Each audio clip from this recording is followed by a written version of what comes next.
Ich bin Benoit und ich bin der Autor von Nacht ohne Morgen.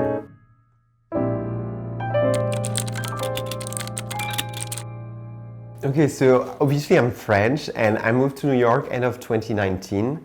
And I think in New York during this 1 year and a half before COVID, I'd lived the city so much, everything was very, I would say, new to me, and it was fast-paced and everything. And then I flew back to France, the world stopped, and I had to be in lockdown at my parents' house in the countryside.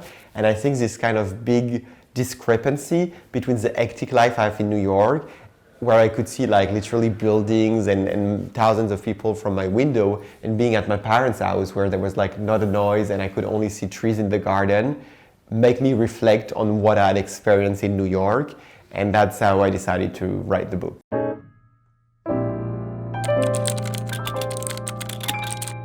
I think it's a mix of three things, really. There is a thriller aspect to it in the sense that, yes, there is this very narrative tension, and you do want to turn the pages, and it's called Nacht ohne Morgen, and many people in France say that, yes, it's like Nacht ohne Morgen because it should have been called Sleepless Night because you read it in one night. So there is definitely this part of the book, but then it's true that there is also a big love story in it, which comes at the middle of the book, and it's really a love story because you have this long chapter where they met and everything. So there is this part, and I would say the last aspect, which is actually very important to me, is that there is a bit of a maybe not sociological aspect to it, because of course it's just one personal story and I'm not drawing any conclusion. But yes, I'm trying to difference what does love, or at least love life, looks like in New York versus Paris.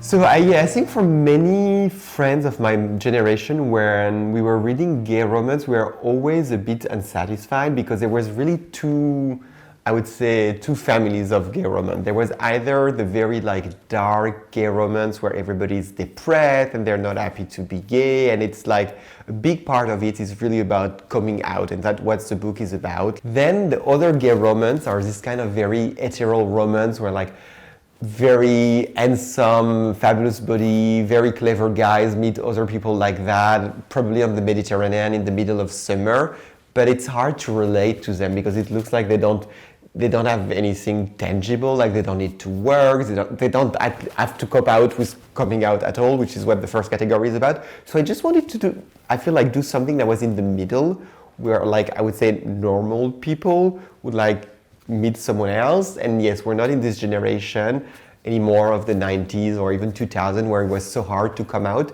yet there are still many obstacles that remain, and it's hard to build a family, those kind of stuff, or build even a stable couple. So that I was trying to find, I would say, this middle ground, really.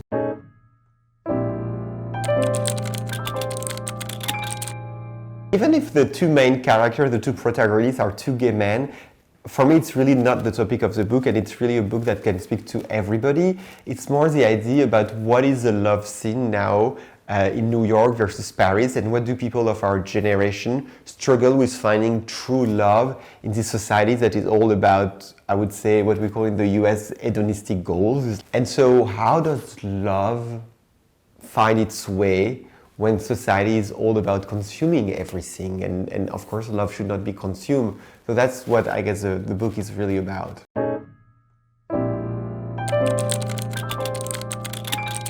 Yeah, so I really wanted to do something with two different characters that both come from two different families indeed. So one is coming from Corsica. So of course Corsica is this island in south of France which has a very peculiar culture. They're very proud, they're very independent, they're very Catholic. And I think it was interesting to have a character that was coming from such a family and to put him in Paris and then New York, to see how will this guy evolve coming in a totally different world and environment. And the other character is coming from a bigger city, Nantes, and is coming from a very, I would say, bourgeois family, but also yet bourgeois, but yet very open-minded. And what is interesting is that although he's coming from a very open-minded family that probably would not have had any problem with him being gay, there was something in his own life, in his own life, that prevented him from really telling his parents who he was. And I think that's something that can happen a lot. It's not just about being gay, but sometimes you're not exactly what your parents expect you to be, and it's hard to tell them.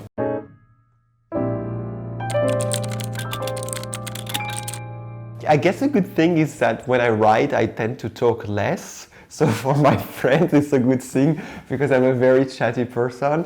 No, I think somehow this book, I have to say I wrote it very fast. I think it was really in me. Also because lots of course, the settings are like places that I've been, so it was really easy and smooth to write. And I think it's at some point it just needed to get out of me somehow. And I think, yeah, it's just what makes me always very happy is when I get some emails or mail, because sometimes people are writing to my publisher of people saying how this book had like put words on some feeling that experience, but it was hard for them to name. And in a way it has kind of helped them, or at least like made them realize something. And that's for me is the biggest compliment, because if I can just help a little bit people, I mean, it's worth writing thousands of books, I guess. Prolog. Die Catskills, ein sanftes von felsigen Wildbächen durch schönes Mittelgebirge im Norden des Bundesstaats New York. Oktober. Ein Samstag. Kurz vor der Abenddämmerung. Die Bäume leuchten in flammenden Farben und die Luft ist so mild, dass es fast unwirklich ist. Zerschauschtes Haar, lässiger Gang, stilles Lächeln, ein junger Mann spaziert vor sich hin. Er überquert die Black Bridge, die über den Hudson führt. Eine alte Eisenbahnbrücke, Stahlgerippe wie beim Eiffelturm, die so schmal ist, dass Fußgänger und Auto hier nicht einander vorbeikommen. Er fühlt sich gut, diese unverhofften Sonnenstrahlen, die sein Gesicht umspielen.